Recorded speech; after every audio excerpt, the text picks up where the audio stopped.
Ashamaa akkam jirtu kabajamtoota koo. Egaa hundumti keessan akka yaadattan torbeen kun torbee irreechaa ta'uun isaanii beekama.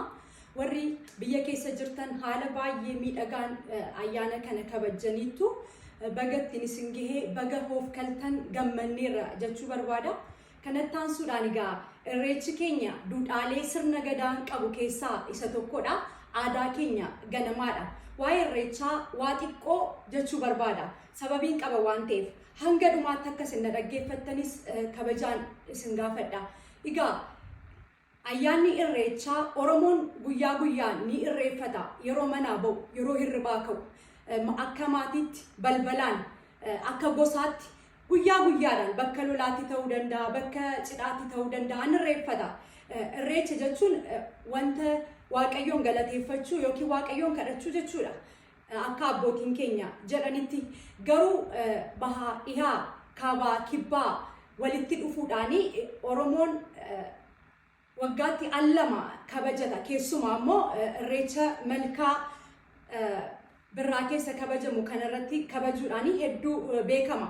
Egaa wantan jechuu barbaade Oromoon waaqa uumamaa jedhee aadaasaa ganamaadhaan aadaasaan faayyamee waaqa isaa tokkicha irreecha birraa yeroo kabajutti ganna dukkana keessaa bahuusaa yeroo baay'ee akka abbootiin jedhanitti Oromoon ganna keessaa wanta adda addaaf saaxilama. Ganni roobee nagaadhaan yeroo bahu, wanti faca'ee nagaadhaan yeroo biqiluu fi midhaan yeroo asheetu, lagi booraa yeroo taliilu Oromoon walitti dhufee amantaadhaan, naannoodhaan, gandaan itoo waliin qoodiin harka wal qabatee guyyaatti waaqa isaaf yookiin immoo waaqa uumamaa jedhee guyyaatti rabbi isaaf galata galchuudha. Egaa kanarratti wanti dagachuu hin qabne abbootiin akka jedhanitti yookiin seenaan akka jedhutti dur Oromoon irreecha gadi bahee itoon irreeffatiin dura torban dura yookiin immoo guyyaa 9 dursee of qopheessa. Namoota mufate yookiin immoo namoota wal gaddisiisan yoo jiraate, namatti mufateeras yoo ta'e, namas mufachiiseera yoo ta'e dhiifama gochuudhaanis ta'e dhiifama gaafachuudhaan erga hamma danda'e of qulqulleessee boodadha gurmuudhaan immoo gadi ba'anii yookiin immoo waliin ta'anii kan isaan malkaatti gadi bu'anii rabbiif galata galchan. Yeroo tokko abbootiin gadaa erga wanta hundumaa horiin nagaa, alaamanni nagaa, sabni nagaa erga jedhanii nagaa gaafataniin booda warri mufii warrirraa qabdan warri garaan keessa walitti gaddee ammaa jalqabaa walii dhiisaa jedhu. Kana ta'uu waannaan jedhu erga takka eeganii booda gannu lakkisaa bahaa yerootti jedhan faatu argama. Kun maalirraan kan ka'e Oromoon yoo dhiifama waliin godhiin yoo garaa isaatti waa qabatee waliin dhufee rabbiin kadhate rabbi fuula isaa nurraa naanneeffata yookiin immoo kadhati keenya nuuf hin dhaga'amu jedhamee aadaadhaan Oromoo waan beekuuf kun immoo dhugaadha.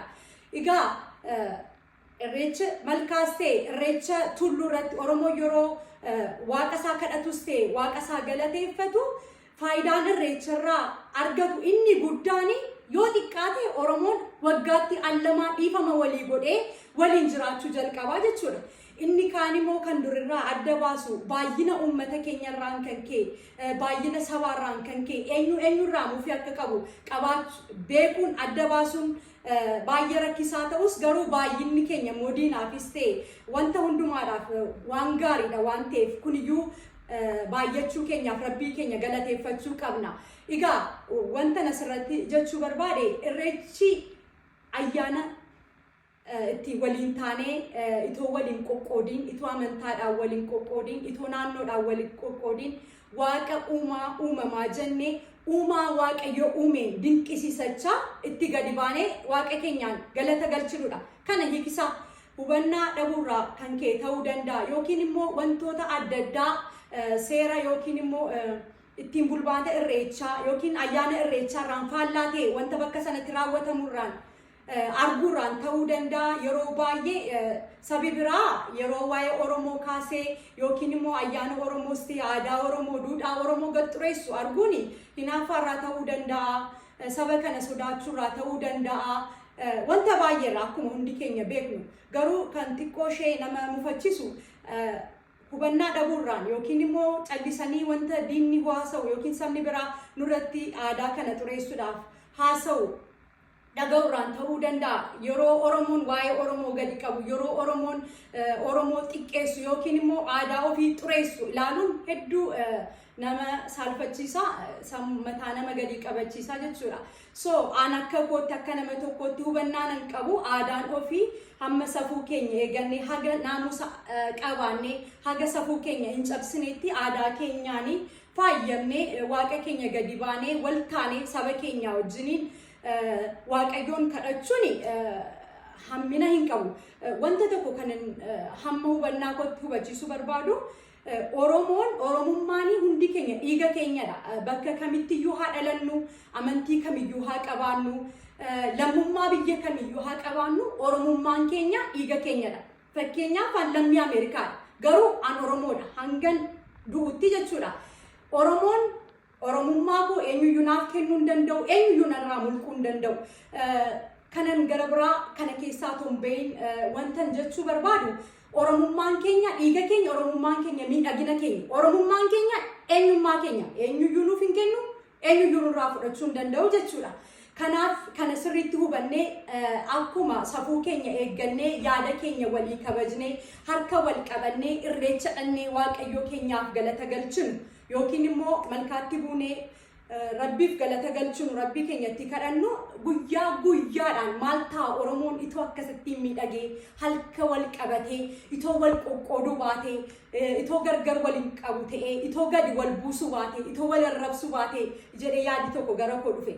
Egaa namni yaadaan adda adda ta'uu ilaalchaan adda adda ta'uu saba guddaa saba kabajamaa saba akka Afrikaatti baay'ee sodaatamaaf jaallatamaa kana miti. Ijoolleen dhalattee mana tokko keessa jiraatu ijoolleen koo baay'eedha. Ijoolleen garaa koo keessaa ba'an ilaalcha tokko qabaachuu dhiisuu ni malu. Garuu jechoota gadhee akkuma sila dubbadheetti irreechi aadaa keenya ganamaadha. Duudhaa keenya sirna gadaa keessaa tokkodha. Akkasuma immoo Oromoon safuu qaba. Safuusaa eeggata. Yeroo dubbatu safuu qaba. Yeroo nyaatu safuu qaba.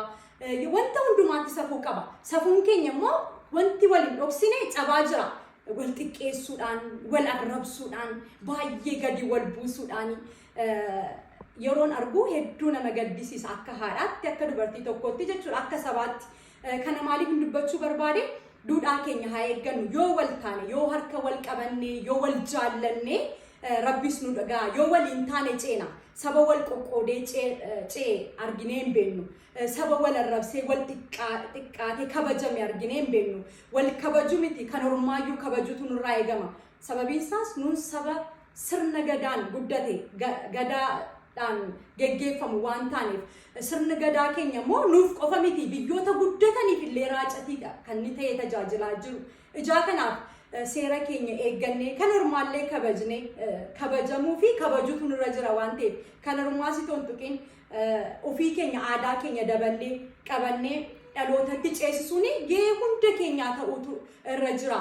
Wal arrabsuurraa of haa qusannu yaada keenya yaadaan haa morminu jechoota gaggaarii qofa dubbannee yaada keenya haa ibsinu.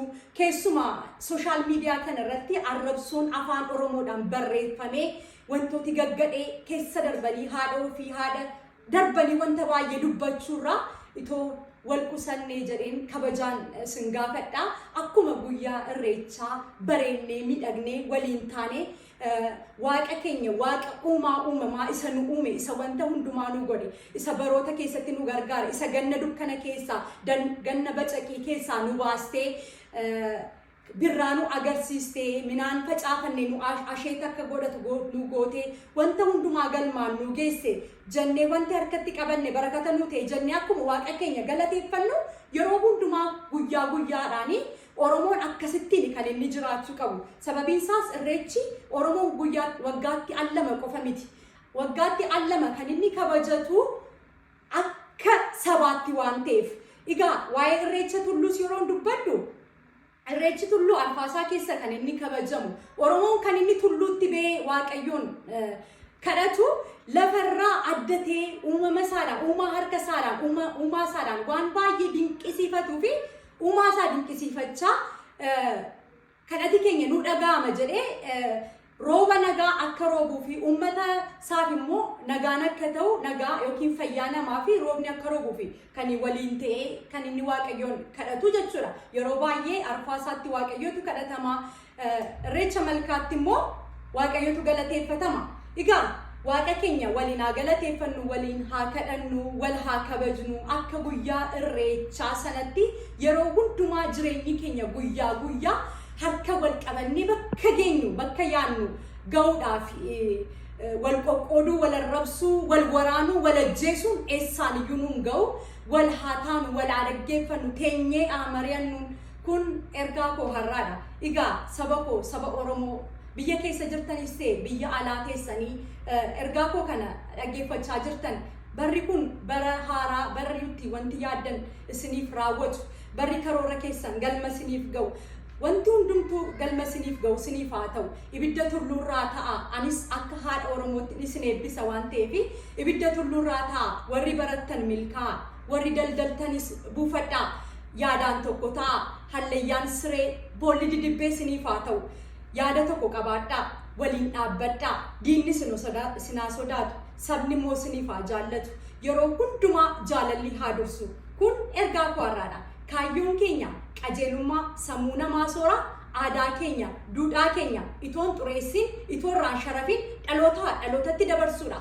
Egaa waa xiqqoodha. Hamma hubannaa koo hamman beeke kana ibse yoon dogoggore na of galchaa. Garuu walaa kabajnu, walaa jaallannu, waliin haa dhaabbannu. Rabbi tokko godhee nu uume waliif haa dhaabbannu, ormas haa kabajnu. Kabajnee of kabajnee ormas kabajnee jireenya keenya itti hafuufnu wanti yaadne rabbitti nuuf haa guutu. Yoo hin barsiisa jettanii yaaddanii sheer gochuudhaan yaada koo kana uummata koo biraan naaf ga'a. Hedduu galatoomaa milkaa.